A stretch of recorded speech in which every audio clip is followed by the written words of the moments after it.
19 फरवरी 2013 America के Los Angeles शहर के होटल में रहने वाले लोगों को होटल के पानी से बहुत स्मेल आने लगती है और पानी का रंग भी कुछ काला सा आने लगता है। लोगों को पानी का टेस्ट भी काफ़ी खराब लग रहा था। तभी होटल में रहने वाले लोगों ने उस पानी की शिकायत होटल मैनेजर से की। लोगों की शिकायत को सुनकर मैनेजर ने अपने वर्कर्स को होटल की छत पर बने एक बड़े से टैंक की जांच करने के लिए भेज दिया।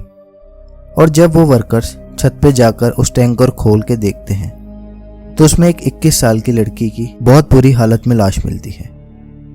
पहले तो देखने पर सबको ये एक सुसाइड का मामला लग रहा था, लेकिन पुलिस की जांच करने पर जो हकीकत निकल कर आई उसे सुनकर सबके पैरों तले जमीन खिसक गई। ये कहानी शुरू होती है 26 जनवरी 2013 में। एलिसा नाम की एक लड़की जो कनाडा में रहती थी। एलिसा घूमने के लिए लॉस एंजलिस में आना चाहती थी, वो भी अकेली। लेकिन एलिसा के माँ बाप उसे आने से मना कर रहे थे। उनके मना करने का एक बहुत बड़ा कारण भी था, क्योंकि एलिसा को बाइपोलर डिसऑर्डर नाम की एक बीमारी थी।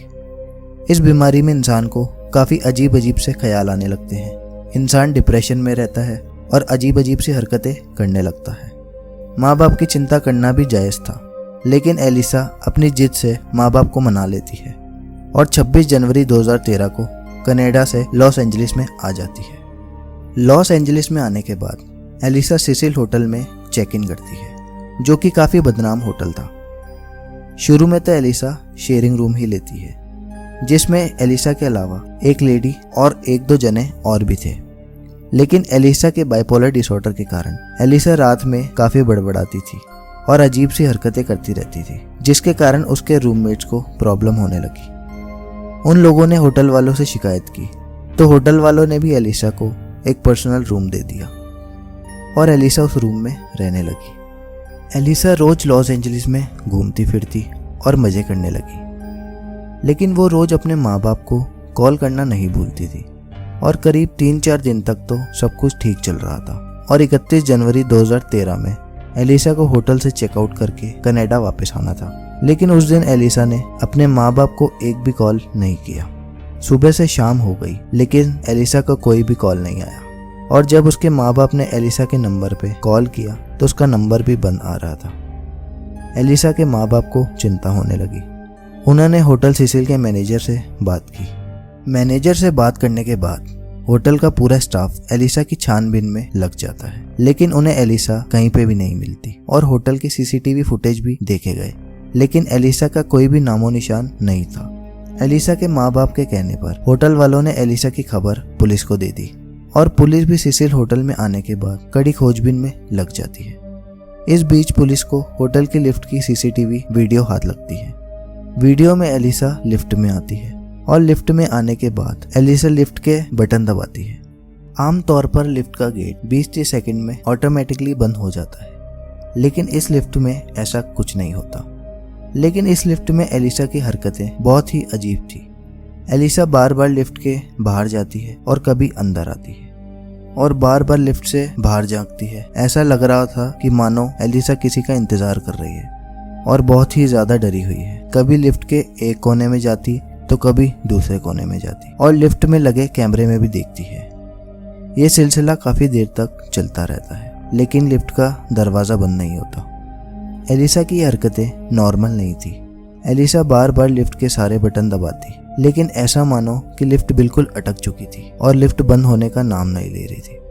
और थोड़ी देर बाद वापस बाहर जाती है और वापस अंदर आती है और एक कोने में खड़ी होकर अचानक ऐसा बिहेव करती है कि मानो कोई एलिसा का गला दबा रहा हो। उसके बाद फिर बाहर जाती है और दाएं बाएं देखती है, लेकिन एलिसा के आसपास भी कोई दिख नहीं रहा था। करीब 4 मिनट तक सब कुछ ऐसा ही चलता रहा।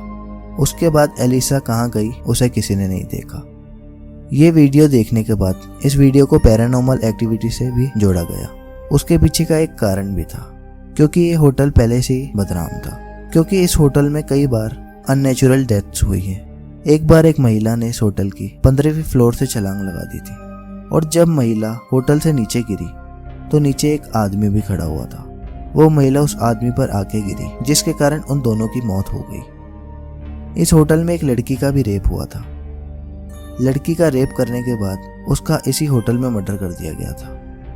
और करीब 16 से ज्यादा अननेचुरल डेथ्स इस होटल में हुई थी, जिसके कारण ये होटल बदनाम हो गया था।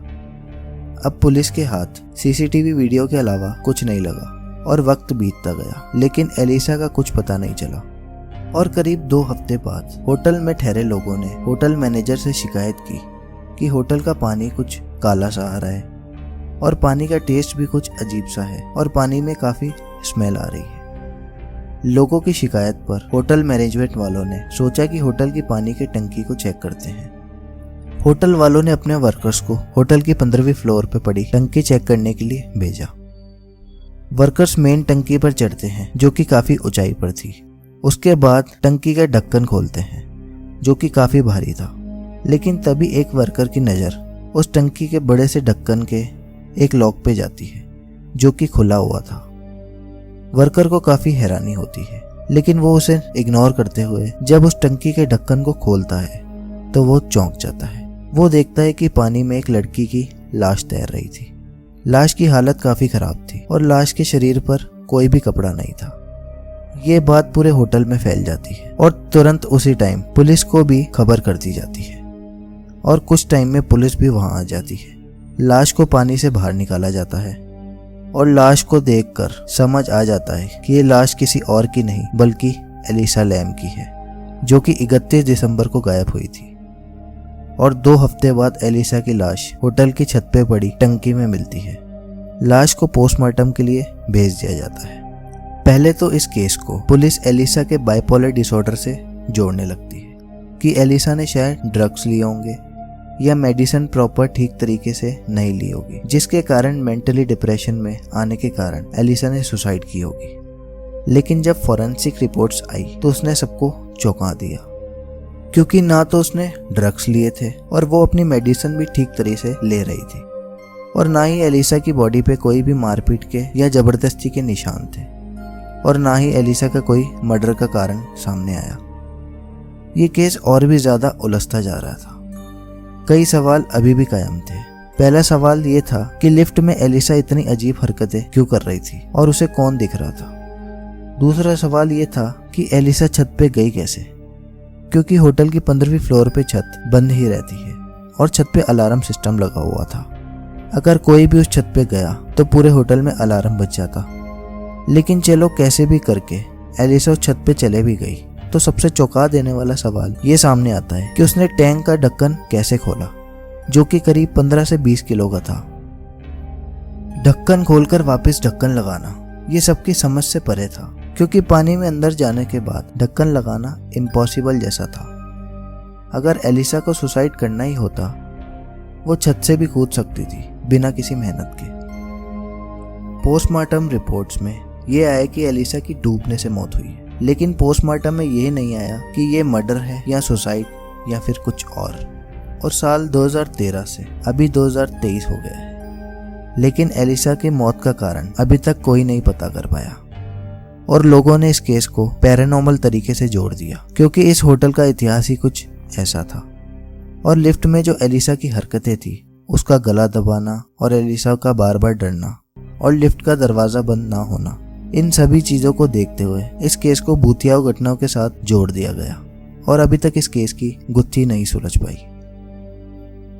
दोस्तों, ये थी एलिसा लैम की सच्ची कहानी। उम्मीद करता हूँ आपको वीडियो अच्छी लगी होगी। वीडियो को लाइक करें और चैनल को सब्सक्राइब करना मत भूलें। मैं मिलता हूँ आपसे एक और नई वीडियो के साथ। तब तक के लिए बाय।